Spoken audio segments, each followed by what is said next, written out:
I'm going to look at some of these WeBWork problems. If we see this one, it wants to know what the zeros are and their multiplicities are. Okay, well, this is factored, but it's not completely factored. It can be factored further. And so we're going to have to do that first. And everyone who's in Math 140 should know how to do this. That's a difference of 2 squares, x squared minus 3 squared. So it will factor like this. Now, because what's inside the square brackets is a product, this power of 8 can be applied to each thing in the product. And then we can see here clearly what the zeros are. 3 is a 0, and -3 is a 0. And what's the multiplicity of these? Well, 3 has multiplicity 8, -3 has multiplicity 8. Even multiplicity means that it will touch and bounce off the x-axis. Okay, you weren't asked for that in this question, but we got to remember that. I want to move ahead to this one. It wants to give an equation for a cubic polynomial that could generate this graph. Okay, so we have the graph. Notice here you're not given the y scale. So if you just have something like this, you cannot tell from the graph where the y-intercept is.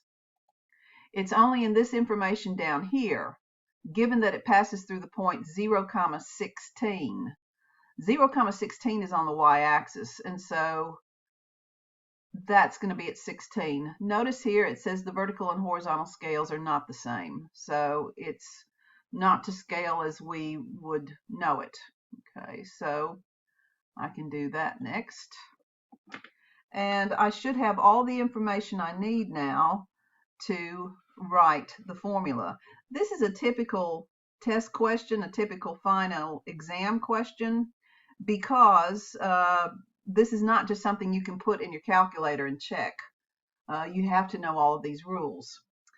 Now, I'm going to write f of x in factored form. So if I can write it in factored form, I'm going to have this template. So a is going to be some constant, and these c's are going to be my zeros, and then my exponent, what can I call those? I'll do it like that. Okay, so we can see clearly I have 2 zeros.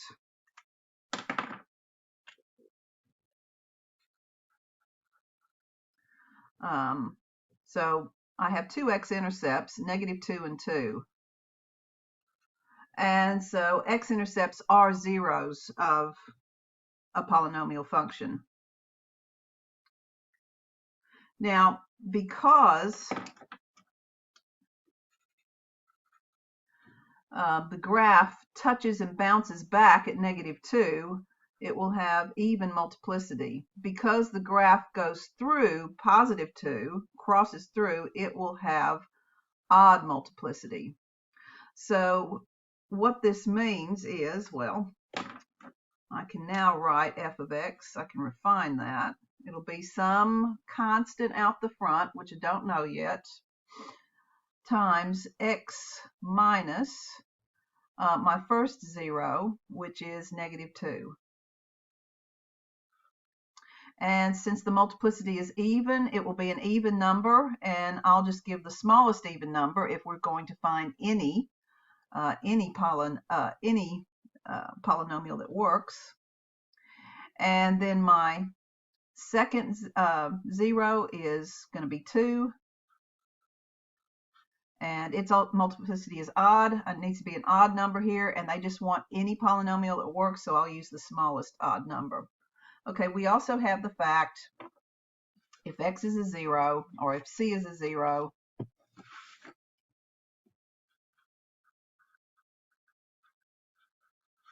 then x minus c is a factor. So I can now write this polynomial as f of x equals some constant out the front times x minus negative 2 squared times x minus 2. Now I need to work out what the constant out the front is, and then I should be good. That's where I use the fact that the y-intercept is 0, 16.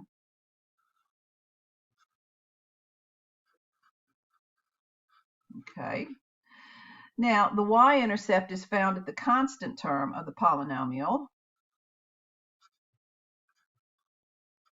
And so that's going to be found at f evaluated at 0. My pens are going dry. Let's see if I get another one. Now, what is f evaluated at 0? Everywhere there's an x, you replace it with 0.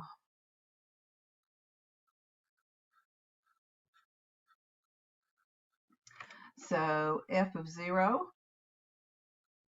is equal to a times 2 squared, which is 4, times negative 2. That's what f of 0 is. But the y-intercept is found at f of 0.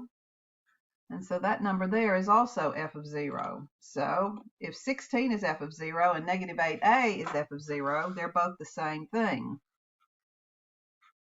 And now I can solve for a by dividing both sides by negative 8. And a is equal to negative 2. So where had I gotten to? That's where I had gotten to. Now I've just found out what a is. And so this polynomial that I've just written will have the graph that looks like this. And before I give my answer, I can test that. So we've got, let's go up here. Let me clear that out. And let's do negative 2. Then in parentheses, x plus 2 all squared.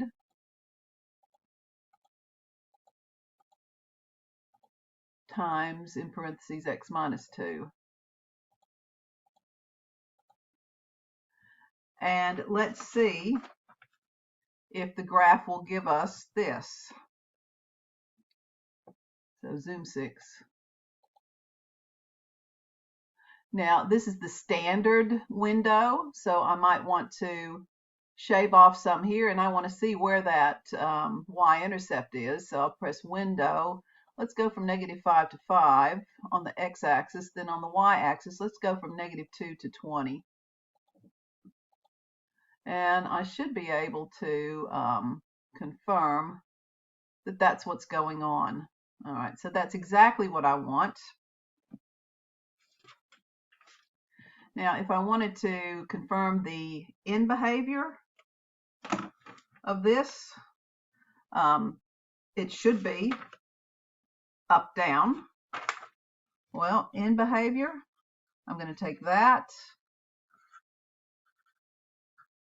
times that. So the leading term, end behavior is found from the leading term. It'll be negative 2 times x squared times x to the first. So this is a cubic polynomial, and I have a negative number times x to an odd power, and so that gives end behavior down. That gives end behavior up, down, which is what happened. Okay. So everything that can be checked there was done, and that's exactly how I'm going to enter my polynomial. So y is the same thing as that f of x.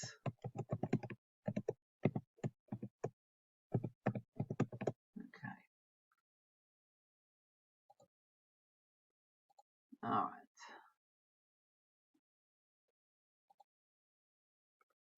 All right, now what about this one? Well, I'm going to copy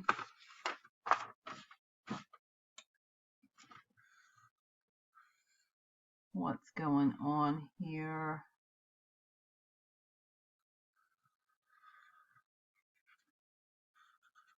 So we're given a graph, and we can clearly see where the x-intercepts are. And notice here, we're also given a point.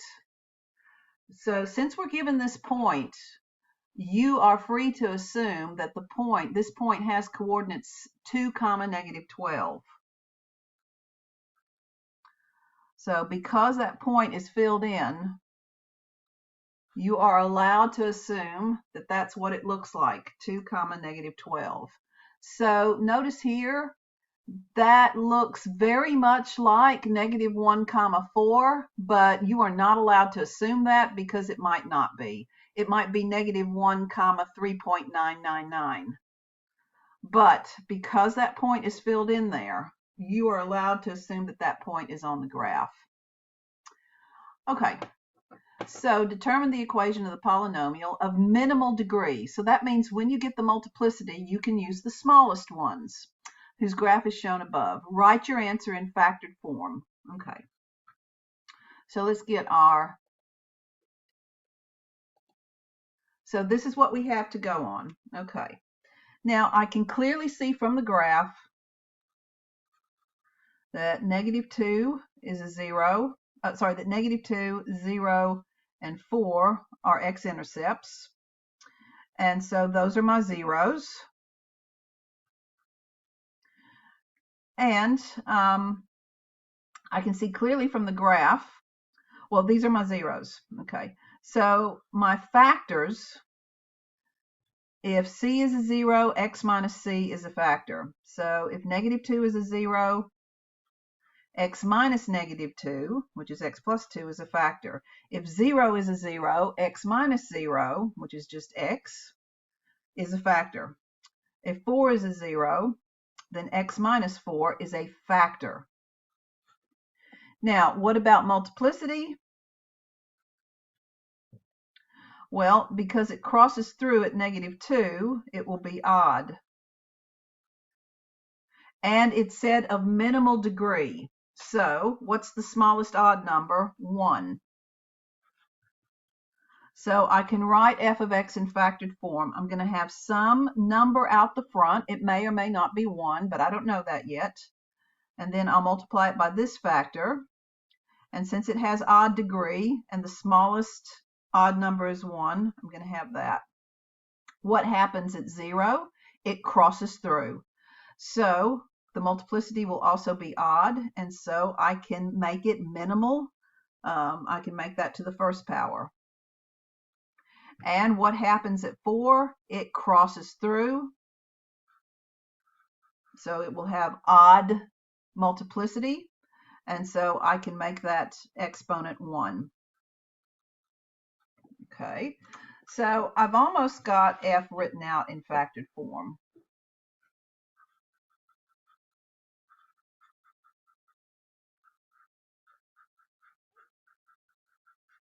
The only thing I have left to do is figure out what that a is. Well, what's the only thing I haven't used yet? The only thing I haven't used yet is this point. So 2, negative 12 is a point on the graph. Now, from test 1, my function is f. What does f do? F maps the x coordinate into the y coordinate. So f evaluated at the x coordinate is equal to the y coordinate. That's what we get from the point being on the graph. That was a test 1 question. Now, I have f of 2 is equal to negative 12, but I have another way I can get f of 2. I can evaluate this function at 2. How do you do that? Well, from test 1, everywhere there's an x, you replace it with 2.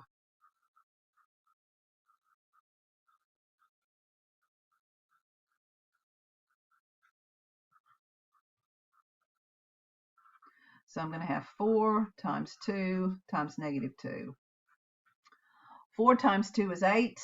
8 times negative 2 is negative 16. So f of 2 is equal to that, but f of 2 is also equal to that. These got to be equal to the same thing. So to solve for a, I divide both sides by negative 16. And I have to clean that up. If you have a calculator, you can do it really fast. The negative signs will cancel. So 12/16. Then get that as a reduced fraction. And they said to give a fraction. Math, enter. Or you can see that 0.75 is 3/4. So A is equal to 3/4.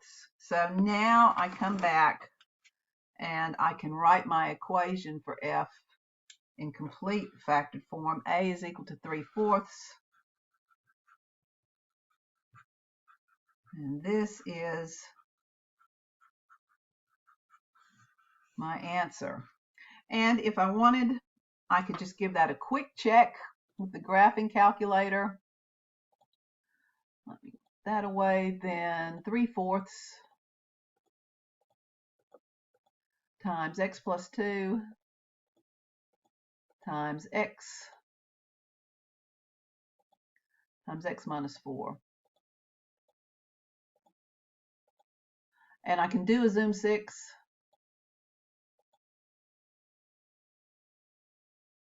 Okay, and now I can refine that in the window. Let's go maybe from -5 up to 7.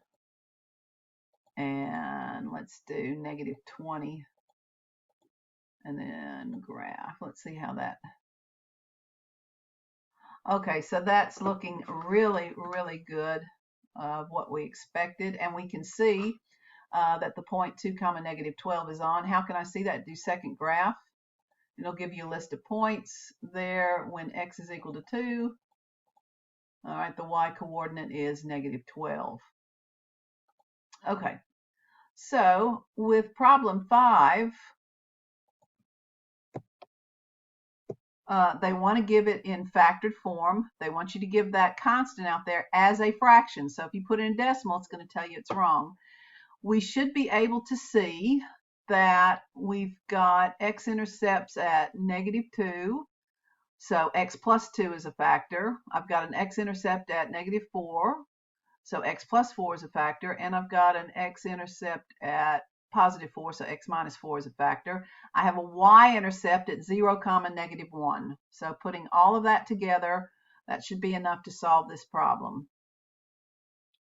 Oh yeah, don't trust any other points except x-intercepts and y-intercepts here, because nothing else has been given to us. I think I worked this problem in class thinking that point was 3, -1. It's actually not. It's actually a hair off. So only trust the x coordinates, the x axis points and the y-intercept point. Okay, so that concludes this video. Should be enough to help you with your WeBWork homework.